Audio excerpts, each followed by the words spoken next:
Hi, all. It is Talkative Tuesday, and I'm a little late this morning, but in between my consultations and getting things together for you guys, I wanted to do a video today on talking to our kids about sex. Dum, dum, dum. And their sexuality, right? Um, Me being a single parent um, of a lively 8-year old, um, sex is something that is very difficult, for me to even wrap my head around that eventually one day my daughter will be having it. Oh my Lord, even just think about it makes me sad. But I guess it shouldn't because sex is a natural thing, right? But I guess there's so many different fears of, sex, getting hurt, STDs, pregnancy, starting too early. All of these things they're very fearful for me. And so this morning I caught myself having a conversation with my daughter on our way to school. We were stuck in traffic, and so we had a conversation about sex. And trust me, the whole thing was very awkward for her. And she was not excited about that. But it was a conversation that I feel, oops, am I right? I'm gonna do my hair later.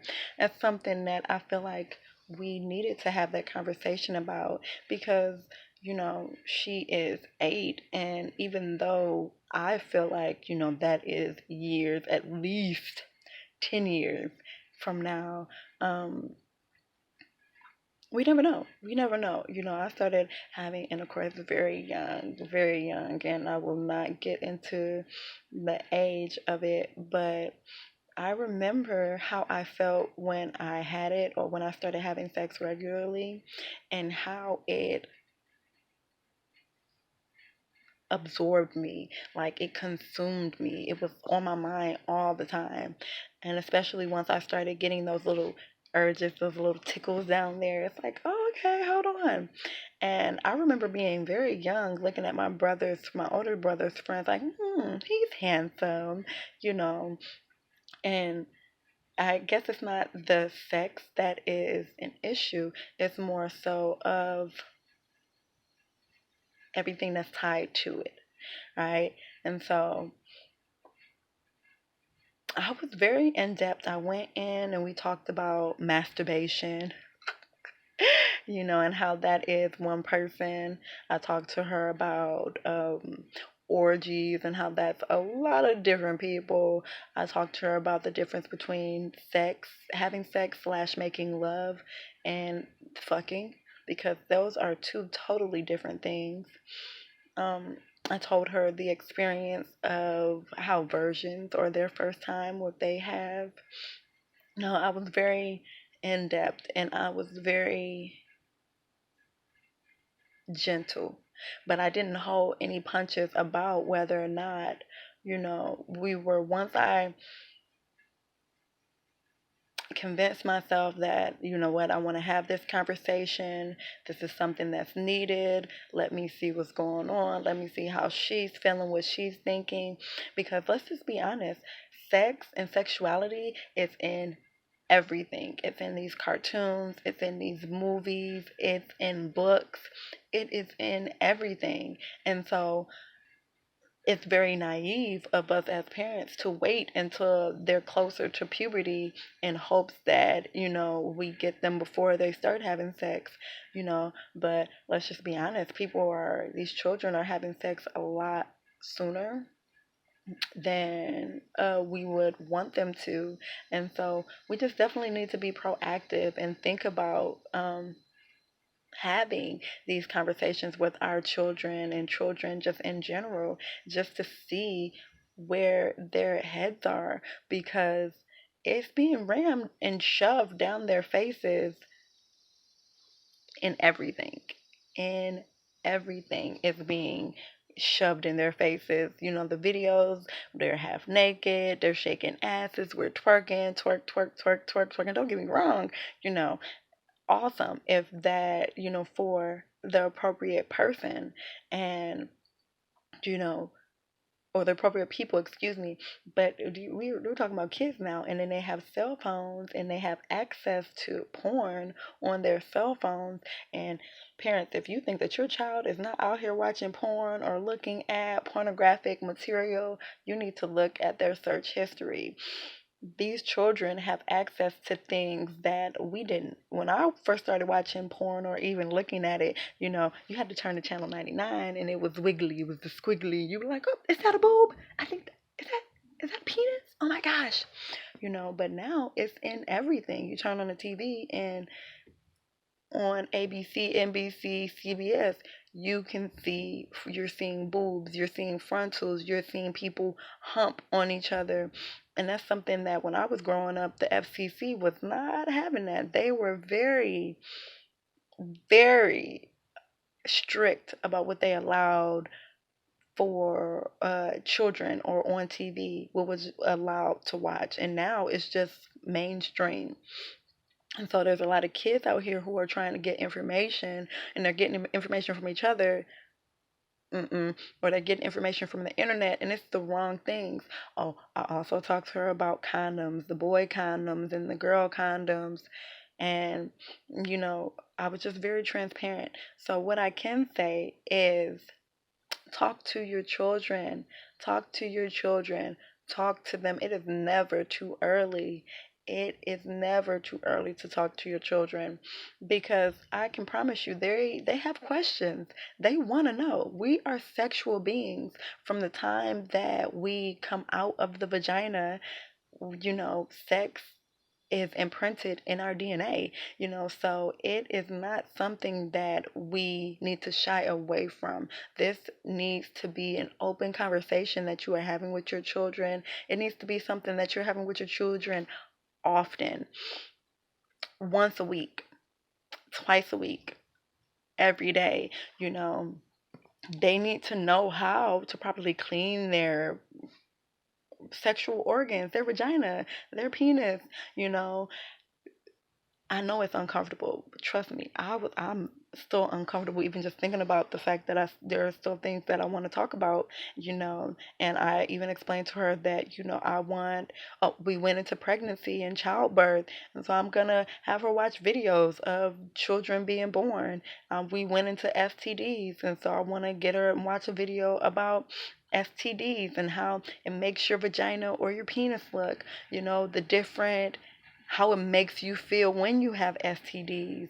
The fact that some people don't even ever have symptoms. They're not walking around with STDs and they've been living with. They're a walking STD and do not know. So it is time for us to stop shying away from these hard conversations with your child, with your children, with the neighbors' kids. Talk to them. Be open-minded. Don't get upset. That is the worst thing that you can do when you want your child or your children to come and talk to you about something that's important. The last thing you want to do is to get upset and be mean, because I can best believe they will never come talk to you again about anything important. And that's the last thing you want your child to do, is to be out in the world and not be comfortable enough to come and tell you that they're having these urges or they're thinking about this or what does that mean and why is this happening. Trust me, it's not comfortable. You will be uncomfortable, but your children, your child will appreciate you for it. You should appreciate you for it. And arm your children, protect your children. Sex is natural, sex is normal. STDs and teenage pregnancies running rampant because we are afraid to talk to our kids about natural things. Be honest, be open, be transparent.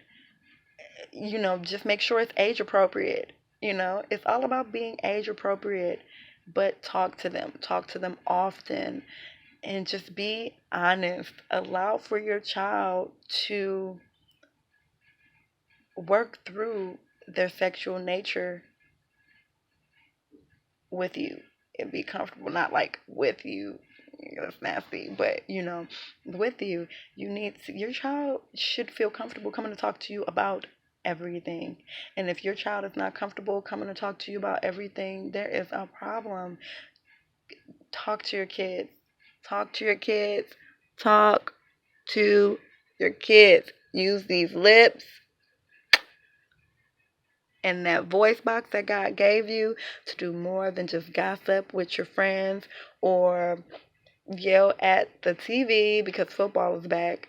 I haven't watched football in almost 3 years. I'm sad. But please talk to your kids. Mothers, talk to your daughters about sex and vagina hygiene and not just vaginal hygiene, anal hygiene. Like, some of these kids' booty stink. They need to know proper etiquette on how to clean themselves when it comes to periods, growing pubic hairs, shaving, not shaving. Talk to your children, fathers. Talk to your sons about condoms and latex and sheepskin or for sensitive skin down there. Teach them how to put on the condom. Teach them how to tell whether or not the condom is old. Teach them not to fall for the okey doke, okay? But whatever you do, talk to them. Talk to your children. They need you. Your children need you. They need you. Because other than that, they're going to get it from their friends. And I promise you, they are going to give them all the wrong information, all the wrong things because they're coming from, well, this is cool. This is what you do if you want to be the man, or, girl, if you want to keep him on lock, do this. Fuck that shit. No, be honest. Talk to your children. Talk to them about sex. Talk to them about pregnancy. Talk to them about STDs. Be honest. Scare them. Inform them. But whatever you do, talk to them and just be open. No yelling, just be calm and collected because nobody wants to talk to somebody who is yelling or gonna throw the conversation in their face. The last thing that you want to do is, once you have this conversation with them, to go talk to everybody. You're gonna talk to this and talk to them, and they in it, they know it. Don't do that to your children. Don't do that. Like, some things need to be confidential. Some things need to be confidential. And I'm going to say it again. Some things need to be confidential. Your children need to know that they can trust you with everything. Everything. Okay? So, again, talk to your children. Talk to them often, talk until you're blue in the face, talk until you think they got it, and then talk to them some more, because guess what? There are always more questions when it comes to sex. But talk. Have a happy Tuesday. We shall talk later.